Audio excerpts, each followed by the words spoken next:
Hello viewers, প্রদীপ ভট্টাচার্য মার্কিন যুক্তরাষ্ট্রের new York থেকে সকলকে সুস্বাগতম। অর্থকে বলা হয় গড।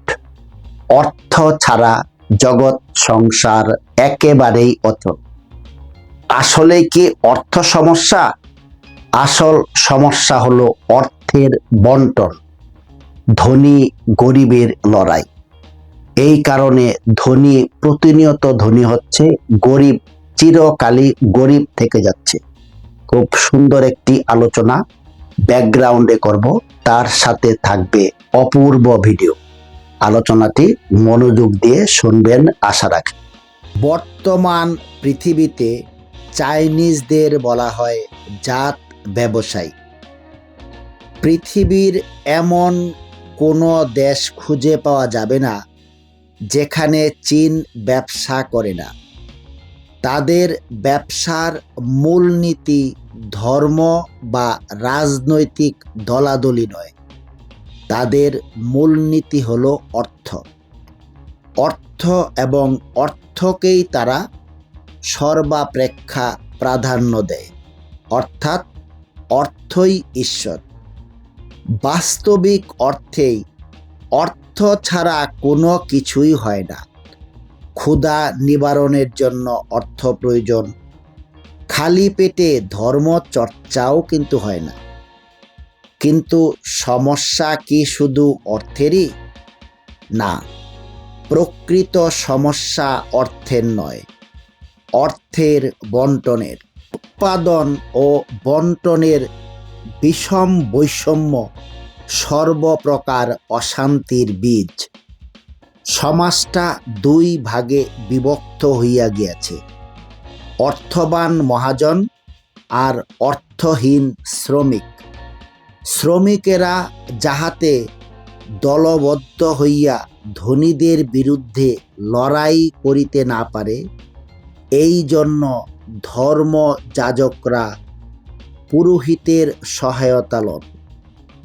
তাহারা দরিদ্র শ্রমিকদের মর্ম কথা শোনান, বলেন, তোমরা পূর্বজন্মের পাপের ফলে দরিদ্র হইয়াছ, সেজন্য অন্যকে দোষী করা পাপ, আন্দোলন করা অন্যায়।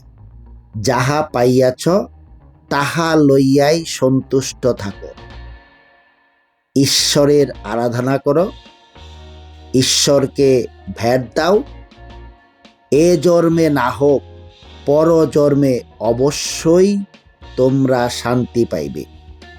এইসব মধুর উপদেশে দরিদ্রেরা শান্ত হইয়া যায়, আর দলবদ্ধ হইয়া আন্দোলন করার মনোবৃত্তিও থাকে না, সময় সুযোগও থাকে না।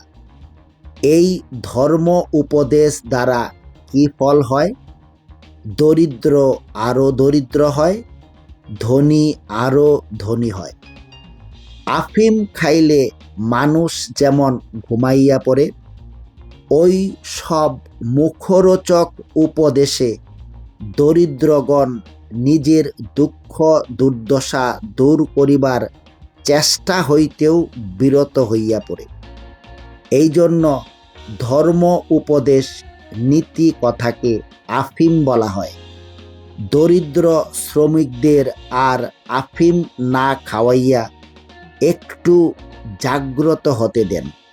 যাহারা তাদের সর্বনাশ ঘটাইতেছে তাহাদের সাথে লড়তে দেন। দেখবেন ধনী এবং গরিবের ব্যবধানটা অনেকখানি কমে গেছে। কোনো কোনো ক্ষেত্রে আবার আফিম খাইলে কাজও হয়। মহাত্মা গান্ধী একবার অসমীয়াদের বলিয়াছিলেন, তোমরা এত আফিম খাও যে আফিম তোমাদের খাইয়া ফেলিয়াছে, তোমরা আফিম ত্যাগ করো, তোমরা আফিম আর খেও না। তাহার প্রেরণায় লক্ষ লক্ষ অসমীয়া আফিম ত্যাগ করিয়াছিল। মাঝে মধ্যে ধর্মীয় কথাও আফিমের ন্যায় ভালোও কাজ করে। রামকৃষ্ণ পরমহংস দেবের কথায় প্রচণ্ড মাদকাসক্ত গিরিশচন্দ্র একজন বিখ্যাত লোক হয়ে গিয়েছিল। পৃথিবীতে এমন ভুরি ভুরি নজর আছে, ভালো ধর্মীয় আফিম খেলে মানুষ ভালো হইয়া যায়। কাজেই ধর্মকে সব ক্ষেত্রে আফিম বলা যায় না। মানুষকে এমন ধর্মীয় আফিমের উপদেশ দিন যাতে মানুষ সৎ পথে ফেরত আসতে পারে, তবেই আপনার ধর্ম সার্থক হবে। পৃথিবীতে ধর্মীয় গোঁড়ামির কারণে লক্ষ লক্ষ লোকের প্রাণ যায়। উদাহরণস্বরূপ গাজাতে সাম্প্রতিককালে লক্ষাধিক লোকের প্রাণ গেল। যদি বিশ্বাস থাকতো আসলেই ধর্মীয় লোক ভাই ভাই, এই কনসেপ্ট থেকে হয়তোবা গাজার প্রাণগুলা রক্ষা করা যেত। এটাই হলো ধর্মের ভালো আফিম। সেই আফিম যদি কাজ করে তাহলে সকলের জন্যই মঙ্গল।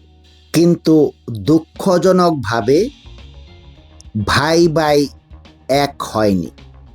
কাজেই গাজার নিরীহ লোকগুলোর প্রাণ ঠিকই গেল। আসলে ভাই ভাই কথাটা একটা রূপকথা, বাস্তবে তার কখনোই প্রয়োগ দেখা যায় না। আশা করি আপনারা বুঝতে পেরেছেন। ধর্মীয় আফিম এই ক্ষেত্রে ভালো ফলও দেয়। আমার আলোচনায় কোনো ত্রুটি হয়ে থাকলে ক্ষমা সুন্দর দৃষ্টিতে দেখবেন এবং আপনাদের মূল্যবান প্রশ্নের উত্তর আমি অবশ্যই দিতে চেষ্টা করব। সকলে ভালো থাকুন। অন্য কোনো টপিক নিয়ে আবার আপনাদের সামনে হাজির হব। প্রদীপ ভট্টাচার্য, মার্কিন যুক্তরাষ্ট্র, নিউ ইয়র্ক।